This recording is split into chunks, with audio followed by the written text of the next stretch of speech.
나는 평생을 싸워왔소.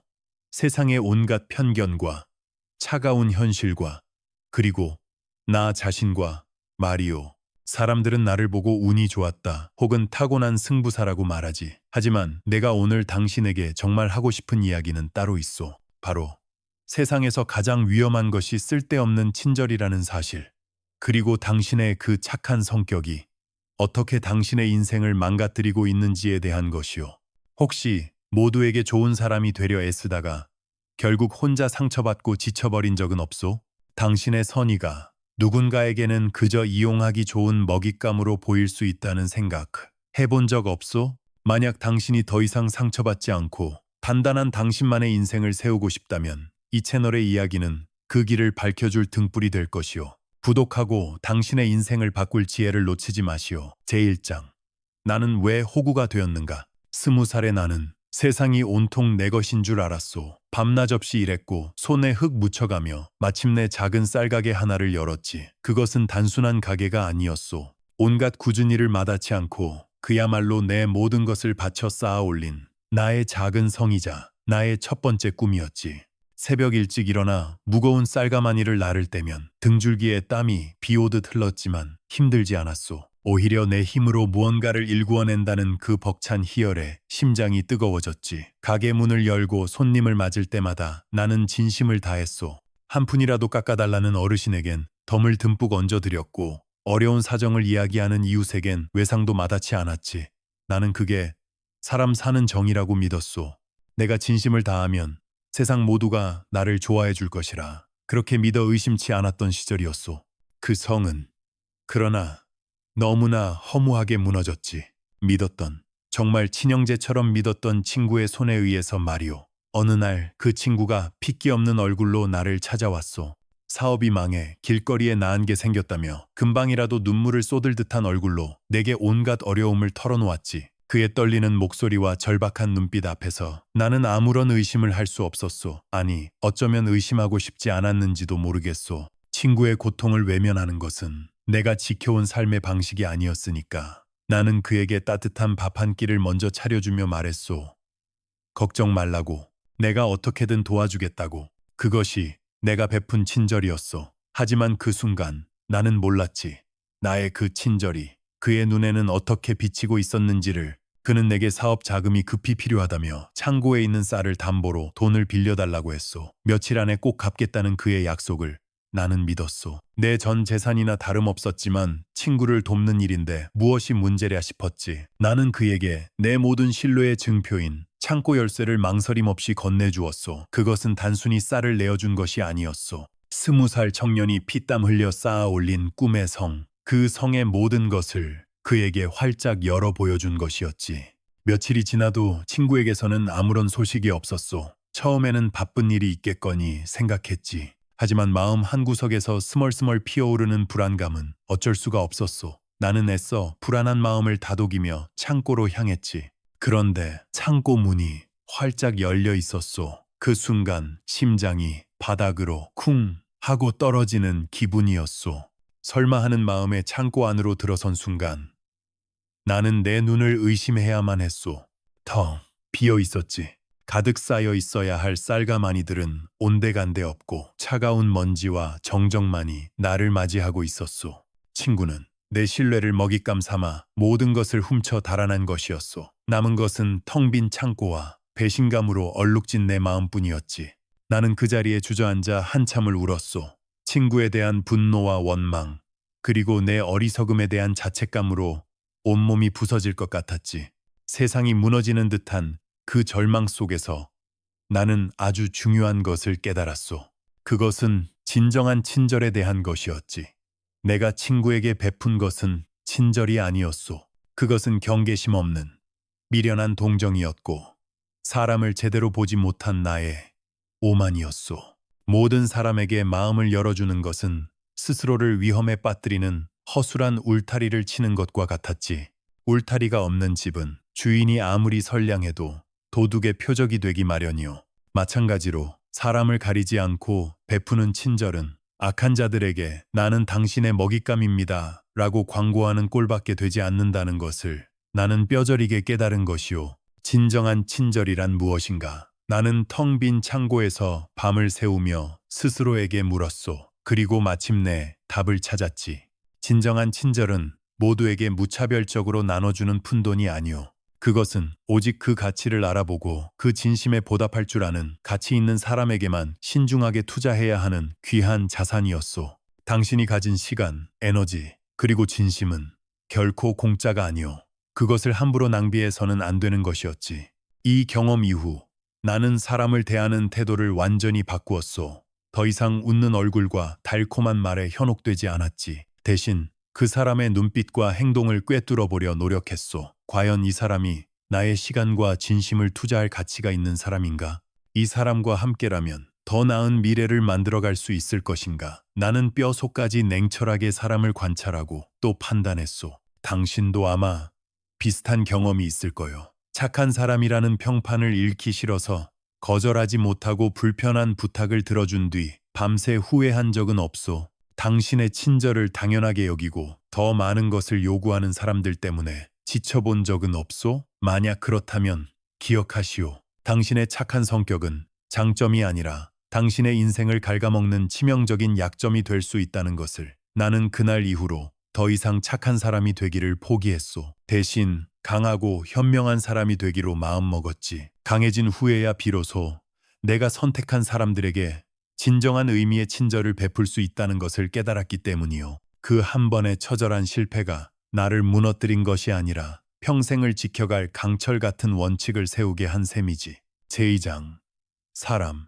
제대로 보고 냉정하게 판단하라. 쌀가게의 처절한 실패 이후 나는 더 이상 예전의 내가 아니었소. 세상은 정글과 같아서 당신의 친절은 종종 약점이 된다는 것을 아주 혹독하게 배웠지. 한때는 모든 사람에게 진심을 다하면 모두가 나를 좋아할 것이라 생각했지만 그건 어린아이의 순진한 착각이었소. 세상은 당신이 주는 만큼 돌려주지 않소. 오히려 당신의 친절을 당연하게 여기고 더 많은 것을 요구하며 당신이 조금이라도 거절하면 바로 등을 돌리는 이들이 허다하다는 것을 깨달았지. 그래서 나는 사람을 보는 기준을 뿌리부터 완전히 바꿔버렸소. 과거에 나는 늘 이렇게 물었지. 이 사람을 믿어도 될까? 이것은 참으로 어리석은 질문이었소. 믿음이란 감정의 영역이고 감정은 언제든 변할 수 있기 때문이오. 그 질문 속에는 상대가 선량한 사람이길 바라는 막연한 기대감만 들어있을 뿐이었지. 하지만 이제 나는 그렇게 묻지 않소. 나는 뼈속까지 냉철하게 오직 한 가지만을 물었소. 이 사람과 함께라면 무엇이든 해낼 수 있을까? 이 질문은 완전히 다른 차원의 이야기요. 이것은 감정이 아니라 가능성에 대한 질문이고 능력에 대한 질문이며 미래에 대한 질문이요. 나는 더 이상 겉으로 드러나는 친절이나 귀에 달콤한 말 따위에 현혹되지 않았소. 그런 것들은 안개와 같아서 해가 뜨면 금세 사라져버리는 허상일 뿐이지. 대신 나는 그 사람의 눈빛을 보았소. 말 한마디보다 더 많은 것을 담고 있는 그 깊은 눈빛을 말이오. 그가 얼마나 성실하게 자신의 삶을 책임지고 있는지, 어떤 어려움 앞에서도 포기하지 않는 강인함이 그 눈빛 속에 살아있는지를 살폈소. 그리고 행동을 보았지. 입으로만 불평을 늘어놓는 사람과는 상종하지 않았소. 그런 사람들은 문제의 해결에는 아무런 관심이 없소. 오직 자신의 불행을 남에게 전염시키고 동정을 구걸하며 에너지를 빼앗아갈 뿐이지. 내가 찾았던 사람은 행동하는 사람이었소. 때로는 불같이 화를 내고 때로는 고집을 부릴지언정 어떻게든 해결책을 찾아내려 발버둥 치는 사람들.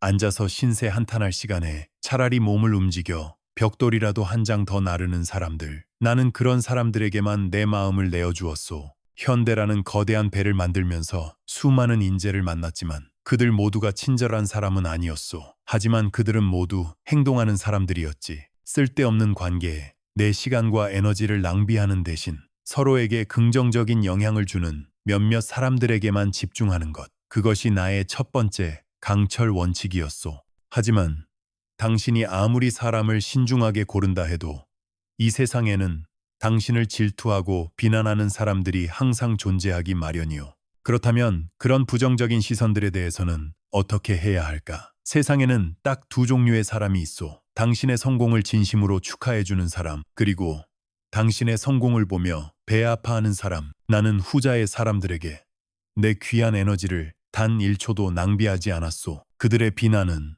마치 길가에서 지저대는 개와 같소. 생각해 보시오. 당신이 길을 가는데 개 한 마리가 시끄럽게 지저댄다고 칩시다. 그때 당신이 화가 나서 돌을 던지면 어떻게 되겠소?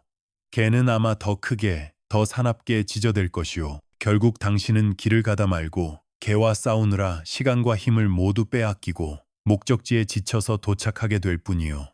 하지만 당신이 그저 묵묵히 당신의 길을 걸어간다면 어떻겠소? 처음에는 시끄럽게 들리던 개 짖는 소리도 당신이 멀어질수록 점점 작아지다가 어느새 바람 소리처럼 그저 무의미한 소음이 되어 사라져버릴 것이요. 나는 평생을 그렇게 살았소. 나를 향한 수많은 비난과 조롱을 그저 개 짖는 소리처럼 여기며 묵묵히 내 길을 걸었지. 오히려 나는 그들의 비난을 들으며 이렇게 생각했소. 아, 내가 잘 살고 있구나. 내가 옳은 방향으로 제대로 가고 있구나. 아무런 존재감 없는 사람에게는 비난조차 따르지 않는 법이요. 그들이 나를 비판할수록 나는 더 나은 삶을 살아야 할 동기를 얻었소. 그들의 부정적인 시선은 나를 멈추게 하는 족쇄가 아니었소. 오히려 더 강하게 앞으로 나아가게 하는 채찍이었지. 그렇다면 이 험난한 세상에 과연 믿고 마음을 나눌 수 있는 친구란 무엇일까? 쌀가게의 그 친구 이후 내게 가장 큰 상처를 준 것이 바로 믿음이었으니까 한동안 사람을 믿지 못했소. 하지만 영원히 혼자 걸을 수는 없는 법이요. 산이 높아질수록 함께할 동료가 필요해지는 것과 같지. 나는 그때 깨달았소. 진정한 친구란 함께 있을 때 내가 더 나은 사람이 되는 사람이라는 것을. 나를 얕잡아 보거나 내 성공에 질투하는 사람들은 친구가 아니었어. 그들은 그저 내가 가진 무언가를 탐냈을 뿐이지. 내가 찾은 진정한 친구의 정의는 이것이요. 잘 들으시오. 진정한 친구란 당신이 넘어졌을 때 손을 내밀어 일으켜 세워주는 사람이 아니요. 그런 사람은 얼마든지 있소. 진정한 친구란 당신이 넘어지기 전에 당신과 함께 길 위에 돌을 치워주는 사람이요. 이 차이를 알겠소? 한쪽은 사건이 터진 후에 나타나는 사람이지만 다른 한쪽은 애초에 나쁜 일이 생기지 않도록 함께 예방하고 함께 길을 닦아나가는 사람이요. 그런 친구를 단 한 명이라도 얻었다면 당신은 이미 성공한 인생이요. 부디 사람을 얻고 싶다면 먼저 당신 스스로가 강해지시오. 그리고 냉철한 눈으로 사람을 판단하고 가치 있는 사람에게만 당신의 귀한 마음을 투자하시오. 그것이 인간관계에서 상처받지 않고 당신의 인생을 지키는 유일한 길이요. 제3장. 가장 경계해야 할 것은 타인이 아닌 나 자신이다. 그렇게 나는 사람을 가려내고 관계를 맺는 나만의 강철 원칙을 세워나갔소. 나를 해치려는 외부의 적들로부터 나 자신을 지키는 단단한 성벽을 쌓아 올렸지. 하지만 말이오, 이 세상에서 당신을 가장 크게 가로막는 것은 다른 사람의 비난이나 배신이 아니오. 진짜 싸움은 언제나 성벽 안에서 벌어지는 법이지. 가장 강력하고 또 가장 교활한 적은 바로 당신 내면의 가장 깊은 곳에서 움츠리고 있는 나약한 나 자신이었소. 나는 이 보이지 않는 적과 평생을 싸워왔. 사람들은 흔히 실패를 두려워하오. 하지만 나는 평생 실패보다 더 무서운 것을 경계하며 살았소. 그것은 바로 아직 오지 않은 불행에 대한 걱정. 바로 그 걱정이라는 놈이었지. 걱정은 마치 마음속에서 몰아치는 폭풍과 같아서 한 번 시작되면 걷잡을 수가 없소. 그것은 당신의 이성을 마비시키고 온몸의 기운을 모조리 빼앗아가지. 나는 그 걱정이라는 놈을 모래성처럼 생각했소. 아직 일어나지도 않은 일에 대한 두려움으로 한 줌 한 줌 쌓아 올린 그 허약한 성은 아주 가벼운 현실의 바람에도 힘없이 무너져 내리고 마오. 그리고 그 위에 쏟아부었던 당신의 귀한 시간과 열정은 그대로 허공으로 사라져버리는 것이지. 나는 늘 생각했소. 이 세상에서 가장 위험한 것은 실패 그 자체가 아니라 아직 일어나지도 않은 불행을 당신의 상상력이 그려내는 것이다. 그 상상 속의 괴물은 현실의 어떤 시련보다도 더 끔찍하고 거대해서 당신을 싸워보기도 전에 무릎 꿇게 만들지. 그래서 나는 어려움이 실제로 내 눈앞에 닥치기 전에는 절대로 미리 걱정하지 않으려 노력했소. 그것이 현명한 사람이 살아가는 방식이요. 문제란 당신 앞에 실제할 때 비로소 풀어야 할 숙제가 되는 것이지, 머릿속에서 만들어낸 허상은 당신이 풀어야 할 숙제가 아니란 말이오. 내 삶은 수많은 난관의 연속이었소. 하지만 나는 좌절하지 않았지. 왜냐하면 나는 늘 나 자신에게 이렇게 물었으니까. 이봐, 고민한다고 해결될 문제라면 지금 당장 밤을 새워서라도 고민해봐. 하지만 그렇지 않다면 일단은 행동해. 나는 걱정할 시간에 차라리 몸을 움직였소. 불가능해 보이는 거대한 일 앞에서도 나는 늘 이 한마디로 스스로의 두려움을 쫓아냈지. 해봤어? 이 질문은 단순히 도전의 의미만 담고 있는 것이 아니오. 이것은 내면의 모든 걱정과 두려움의 목소리를 단칼에 잠재우는 주문과도 같았소. 두려움은 당신을 그 자리에 멈춰 세우지만 용기는 당신을 움직이게 하오. 나는 검은 구름으로 가득한 절망의 하늘을 보면서도 그 구름 너머에 아주 작은 빛 한 줄기를 보려 노력했소. 그리고 그 빛을 향해 나의 모든 힘을 쏟아부었지. 절망은 결코 문제를 해결해주지 않으니까. 하지만 이 두려움만큼이나 많은 사람들이 피하고 싶어하는 또 다른 감정이 있어. 바로 고독이요. 사람들은 되게 교류를 좋아해서가 아니라 외로움이 두려워서 서로를 찾소. 끊임없이 다른 사람의 시선을 의식하고 그들의 비위에 맞추려 애쓰지. 나는 그런 삶을 살아가는 이들을 보면 마치 노예 같다는 생각이 들었어. 그들은 결코 자신의 생각과 자유를 누리지 못하고 항상 타인의 기대라는 보이지 않는 감옥에 갇혀 살아가니까 나는 평생을 홀로 서는 연습을 했소. 진정한 자유는 홀로 있을 때에도 자신의 생각과 상상 속에서 기쁨을 찾을 수 있는 자에게만 주어지는 것이오. 고독은 두려운 것이 아니오. 오히려 나 자신을 가장 깊이 탐구하고 내면의 행복을 찾을 수 있는 아주 귀한 기회였소. 나는 혼자 있을 때 비로소 내가 누구인지 알 수 있었소. 남들이 기대하는 모습으로 억지로 나를 맞추려 할 때가 아니었지. 생각해 보시오. 당신의 슬픔 대부분은 어디서 오는가? 대부분은 다른 사람과의 관계, 그들이 원하는 모습이 되려는 노력에서 비롯되지 않소. 나는 불행이 남들의 기준과 나를 비교하는 데서 온다는 것을 이해했소. 당신이 당신 자신이며 당신이 당신을 부끄러워하지 않는다면 남들도 당신을 함부로 대할 이유가 없어. 그런데 사람을 망치는 독은 내면의 두려움과 외로움뿐만이 아니었소. 당신을 유혹하는 아주 달콤한 독도 있었지. 바로 돈과 칭찬이었소. 나는 친구에게 돈을 빌려주지 않음으로써 그 친구를 잃게 되지는 않지만 빌려주는 것은 우정을 완전히 깨트릴 수 있다는 것을 경험했소. 왜 그렇게 될까? 돈은 인간의 본성을 가장 적나라하게 드러내는 거울이기 때문이오. 우정은 계산하지 않는 것이오. 하지만 돈을 빌려주는 순간 그 순수했던 관계는 채권자와 채무자의 관계로 변질되어 버리지. 당신은 친구의 상황을 이해하려 하기보다 언제 돈을 받을 수 있을까를 계산하게 되고 친구는 당신의 얼굴을 볼 때마다 죄책감과 부담감을 느끼게 돼요. 돈 때문에 우정이 흔들리는 관계라면 그 우정은 이미 모래 위에 지은 성과 같았소. 돈을 빌려주는 순간 당신은 그 성에 스스로 균열을 내는 행위를 한 것이요. 그리고 또 하나의 독, 바로 칭찬이요. 사람들은 칭찬을 갈망하고 귀에 듣기 좋은 말들을 들으려 하지. 하지만 나는 평생 칭찬을 경계했소. 칭찬이 계속되면 당신의 생각은 점점 메말라가고 상상력은 억압되기 때문이요. 칭찬이라는 달콤한 감옥에 갇혀 그들의 생각에 종속되는 것이지. 진정한 힘은 고독 속에서 자신의 생각을 다듬고 비판 속에서 자신의 신념을 굳건히 하는 데서 나오. 내게 가장 큰 스승은 나를 칭찬하는 사람들이 아니라 나를 향한 비판과 의심이었지. 그것들이야말로 나를 더 단단하게 만들고 더 높이 나아가게 한 원동력이었소. 그러니 당신을 망가뜨리는 가장 큰 적은 밖에 있지 않다는 것을 명심하시오. 당신의 내면을 다스릴 때 비로소 당신은 세상 그 무엇에도 흔들리지 않는 사람이 될 것이오. 제사장, 결국 행복은 아주 가까이에 있었다. 나는 평생을 불같은 열정과 얼음장 같은 냉철함 사이에서 아슬아슬한 균형을 맞추려 했었소. 젊은 시절의 나는 그저 뜨거운 열정만 있으면 무엇이든 이룰 수 있다고 믿었지. 열정, 그것은 분명 당신을 앞으로 나아가게 하는 강력한 엔진이요. 하지만 그 엔진에 제동 장치가 없다면 어떻게 되겠소? 당신의 삶은 브레이크가 고장난 기차처럼 금세 통제 불능의 사고로 이어지고 말 것이요. 그 무모한 질주는 결국 당신 자신을 파괴하고 주변 사람들까지 상처 입히게 될 뿐이지. 그래서 나는 규율과 절제를 내 인생의 제동 장치로 삼았소. 그것은 결코 나를 억압하는 족쇄가 아니었소.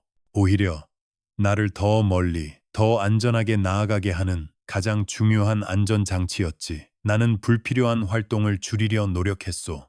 흥청망청 놀고 마시며 오늘의 열정을 소모하는 대신 내일의 더 큰 에너지를 위해 일찍 잠자리에 들었지. 하지만 결코 지루함에 빠지지는 않았소. 늘 새로운 생각을 하고 끊임없이 몸을 움직였지. 정신이 나태해지지 않도록 책을 읽고 신체가 무뎌지지 않도록 매일 땀 흘려 운동했소. 정신과 신체의 균형을 유지하는 것. 그것이 내가 평생을 흔들림 없이 버틸 수 있었던 가장 중요한 원칙이었소. 나는 분노나 열정 같은 강렬한 감정에 휘말리지 않으려 의식적으로 노력했소. 한번 불붙은 감정은 당신의 냉철한 이성을 마비시키고 아주 오랜 시간 당신의 평온을 빼앗아가니까. 스트레스가 오래가지 않도록 그날의 피로는 그날에 풀었고 절제된 삶을 살아가며 마음의 평화를 지켰소. 마음이 잔잔한 호수처럼 흔들리지 않을 때 비로소 당신은 세상의 본질을 꿰뚫어 볼 수 있고 내가 선택한 소중한 사람들에게 진정한 친절과 진심을 나눌 수 있게 되는 것이요. 그렇게 마음의 평화를 지키다 보니 나는 비로소 깨닫게 되었소. 삶은 단순할수록 행복에 가까워진다는 것을 말이오. 젊었을 때는 나도 그랬소. 늘 새롭고 자극적인 것에 열광하며 모든 기회가 엄청난 행복을 가져다 줄 것이라 생각했지. 더 많은 돈, 더 높은 명예, 더 많은 사람들의 인정. 그런 이상적인 행복을 좇아 평생을 달려왔소. 하지만 인생의 후반기에 이르러 황혼역에 서서 지나온 길을 돌아보니 나는 깨달았소. 평범하고 때로는 따분하기까지 한 그날들이 사실은 가장 행복한 날들이었다는 것을. 인생의 전반기에 이상적인 행복을 쫓았다면 후반기에는 불행을 피하는 삶이 진짜 지혜라는 것을 알게 되었지. 행복은 때로는 신기루와 같소. 저 멀리서 아른거리며 당신을 유혹하지만 쫓을수록 더 멀어지고 손에 잡힐 듯하면 연기처럼 사라져버리지. 하지만 고통은 언제나 진짜요. 너무나 생생하게 당신의 살을 파고들지. 그래서 나는 허황된 꿈을 쫓기보다는 내 삶에 불필요한 고통을 만들지 않으려 노력했소. 그리고 안정감 속에서 오는 작은 기쁨들을 소중히 여겼지. 진정한 행복은 위대한 성공의 순간에 있는 것이 아니었소. 그것은 아주 사소하고 평범한 순간들 속에 보석처럼 숨어 있었지. 땀 흘려 일하고 돌아와 밥 한 끼를 맛있게 먹는 것, 이른 아침 상쾌한 햇살을 맞으며 고요한 공원길을 산책하는 것, 그런 것들이 진짜였소. 행복은 당신이 처한 상황에 달려 있는 것이 아니라 당신의 마음을 어떻게 채우는지에 달려 있었던 것이요. 그리고 나는 내가 얼마나 행복한지를 알기 위해 나를 기쁘게 하는 것들이 아니라 나를 슬프게 하는 것들을 보았소. 만약 당신이 아주 사소한 일로 슬픔을 느낀다면 그것은 당신이 꽤 좋은 삶을 살고 있다는 증거일지도 모르오. 정말 큰 문제가 없을 때만 사람은 비로소 사소한 일에 신경 쓸 여유가 생기는 법이니까. 가장 중요한 깨달음은 이것이었소. 나는 내가 꿈꾸는 삶이 아니라 나에게 맞는 삶을 사는 법을 배웠다는 것. 세상 모든 존재는 각자 자신만의 환경이 있소. 물고기는 물속을 헤엄칠 때, 새는 하늘을 날 때 가장 행복한 법이요. 행복은 내가 내 본질에 맞게 살아갈 때 오는 것이지 남을 어설프게 따라 하려 했을 때 오는 것이 아니었소. 당신의 모든 불행은 어디서 시작되었소? 혹시 당신에게 맞지 않는 틀에 억지로 자신을 끼워 넣으려 할 때가 아니었소? 물고기가 하늘을 날겠다며 발버둥치고 새가 물속에서 살겠다며 아우성칠 때 그 삶에는 고통만이 가득할 뿐이오. 내 삶은 겉으로 보기에 단순해 보일지 모르오. 하지만 그것이 바로 내가 평생을 바쳐 찾은 나의 행복이었소. 나는 더 이상 남들의 기준에 나를 맞추지 않았고 허황된 꿈을 쫓아 나 자신을 괴롭히지도 않았소. 그저 나라는 사람의 본질에 충실하며 내게 주어진 하루하루의 평범한 순간들을 온전히 감사하며 살아갈 뿐이었지. 그것이 내가 인생의 황혼역에서 발견한 가장 위대한 진리였소. 자, 이제 내가 당신에게 마지막으로 던지고 싶은 질문이요. 당신은 지금 자신이 선택한 삶을 살고 있소? 아니면 다른 사람들이 당신에게 원했던 삶을 살고 있소? 이 긴 여정을 통해 나는 당신에게 말해주고 싶었소. 모든 사람이 당신의 친절을 받을 자격이 있는 것은 아니라는 것을. 그리고 때로는 그 착한 성격이 당신의 인생을 망칠 수도 있다는 것을 말이요. 진정한 행복은 세상을 얻는 것이 아니라 바로 당신 내면의 평화를 얻는 것이라는 사실을 부디 잊지 마시오. 오늘 이 이야기를 통해 당신의 마음속에 가장 깊이 박힌 문장은 무엇이었소? 그리고 앞으로 당신의 삶에 적용해 볼 단 한 가지 다짐이 있다면 무엇이오? 아래 댓글로 당신의 그 소중한 깨달음을 다른 이들과 함께 나눠주시오. 오늘의 이야기가 당신의 삶에 가치가 있었다면 댓글로 당신의 생각을 남겨주시오. 그리고 좋아요와 공유, 채널 구독을 통해 더 많은 지혜를 함께 나누시길 바라오.